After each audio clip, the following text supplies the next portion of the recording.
Everyone, welcome to Chris's Daily Read Aloud. Today we are finishing Magic Treehouse book number 9, Dolphins at Daybreak by Mary Pope Osborn, reading chapters 9 and 10. If you'll recall, we left it in chapter 8 with Jack and Annie riding on the backs of dolphins. Chapter 9. Ouch. The sun shone on the ocean. It sparkled like a diamond. Jack felt safe now. His dolphin was taking good care of him. The dolphins slowed down as they neared the reef. Jack lowered his feet. He felt the bumpy coral. He let go of the dolphin's fin and stood up in the water. Annie stood too. Then she threw her arms around the dolphin and gave her a big hug. "Thank you, Suki," she cried, and she kissed the dolphin's nose. Suki tossed her head and clicked at Annie. "Kiss Sam now," Annie said to Jack. "You're nuts," said Jack. But Sam nuzzled Jack's head. Then he put his flippers around Jack's neck. Jack couldn't resist. He threw his arm around the dolphin and gave him a quick kiss. Sam nodded and made clicking sounds like laughter. Then he turned to Suki. The two dolphins chattered to each other for a moment. Then they nodded at Jack and Annie and swam gracefully away. "Bye, Suki. Bye, Sam," Annie shouted. "Thanks," Jack shouted. The dolphins leapt high into the air. Then they dove back into the water with a splash. Jack and Annie laughed. "I wish we could swim like that," said Jack. Jack and Annie watched the dolphins until they disappeared. "I miss them already," said Annie softly. "Me too," said Jack. He sat down in the shallow water. "I'm really tired," he said. Annie sat beside him. "Me too," she said. The warm water lapped around their shorts and t-shirts. Jack pulled off his pack. He took out his glasses and put them on. They were blurry with water. "Guess what?" said Annie. "What?" said Jack. "I saw the shark when we were swimming," said Annie, "but I didn't want to tell you. I wanted you to stay calm." Jack stared at her. "I saw it too. I just swam faster so you would swim faster. And I swam faster so you would swim faster," said Annie. "I guess we swam double fast then," said Jack. He shook his head with wonder. "What now?" said Annie. "We go home," said Jack. "But we haven't solved Morgan's riddle yet," said Annie. Jack sighed. He pulled his notebook out of his pack. It was soaked.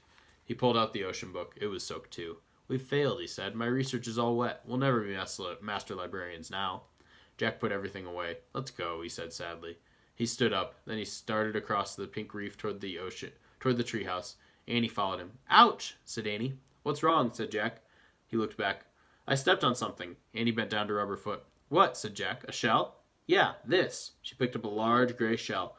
"Boy, is it rough. Rough and gray as a rock." "And plain as can be," whispered Jack. They had found the answer. The shell looked like a clamshell, only bigger and with more ridges. "How could this ugly shell be the answer to the riddle?" said Annie. "What about the part that says there's great beauty in me?" "Wait, research," said Jack. He opened the soaked ocean book. The pages were stuck together, but he was able to turn a few. He found a picture of the gray shell. He read, "Divers search for oysters in deep water, but sometimes oysters wash up on reefs or beaches. Inside some oysters you can find a pearl. The pearl's natural beauty makes it a treasure." "It must have a pearl inside it," said Jack. Annie peered into the crack between the two halves of the shell. "I can't see anything," she said. How does a pearl get in there anyway?" Jack read aloud from the wet page. "Sometimes a grain of sand will get between the oyster's shell and its skin. This irritates the oyster, so it makes a pearly material to surround the grain of sand. In this way, over a few years, a pearl is formed." "I can't tell if there's a pearl in there or not," said Annie. "Maybe we should bang it against a rock," said Jack. "Now that would really irritate the oyster," said Annie. "Yeah," said Jack.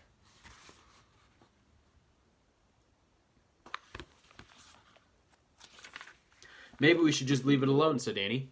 She gently put the oyster back in the water. "But how will we know if the oyster is the right answer to the riddle?" said Jack.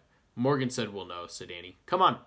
Jack pushed his glasses into place. Then he and Annie picked up their shoes and socks. They climbed through the window of the treehouse. Morgan's scroll was lying on the floor. It was open. "Look," said Annie. She and Jack stared at the scroll. The riddle had faded. In its place was one shimmering silver word. Oyster. "Morgan's magic," whispered Annie. Jack let out a huge sigh. "We got it right," he said. "And here's the Pennsylvania book," said Annie. "Let's go home." She opened the book. She pointed to a picture of the Frog Creek woods.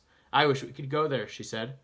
The wind started to blow. The treehouse started to spin. The wind blew harder and harder. Then everything was still. Absolutely still. Chapter 10. The True Pearl. Dawn light slanted in the treehouse. No time at all had passed since they left. Day was breaking. Jack rolled up the ancient scroll. He tucked it into the corner. "We solved the first riddle," he said. 3 more to go." "I don't see another scroll," said Annie. "Maybe tomorrow we'll get the next riddle." "That's okay," said Jack. "I think I need to rest and dry out." His t-shirt and shorts were still soaked. His backpack, too. Only his shoes and socks were dry. "And this needs to dry out, too," said Annie. She put the wet ocean book in a patch of sunlight. Then Jack and Annie climbed down the ladder. They walked through the woods, through the leafy shadows and golden light. They left the woods and started down their street. "You know, we should have found the answer to the riddle right away," said Jack. "The oyster was on the reef all along." "I know, but we wouldn't have had so much fun," said Annie. "Fun?" said Jack. "You call being squeezed by an octopus and chased by a shark fun?" "Don't forget the dolphins," said Annie simply. Jack smiled. "Right," he said. "The dolphins made up for everything. They were fun." "I guess they were the true pearl in the oyster," said Annie. "Yep," said Jack. "I wonder what Sam is doing right now." "Sam?" Annie grinned at him. "You're nuts." They climbed their steps and went into their house. "We're back," Annie shouted. "Did you get your shoes wet?" their mom called. "Not one bit," called Jack. Then he and Annie slipped upstairs to change their clothes. The end. Join us again next week when we continue Jack and Annie's adventures with book number 10, Ghost Town at Sundown. Hope everyone has a good weekend. Hope you have a great day. Stay safe, wash your hands, and have fun. Bye, everyone.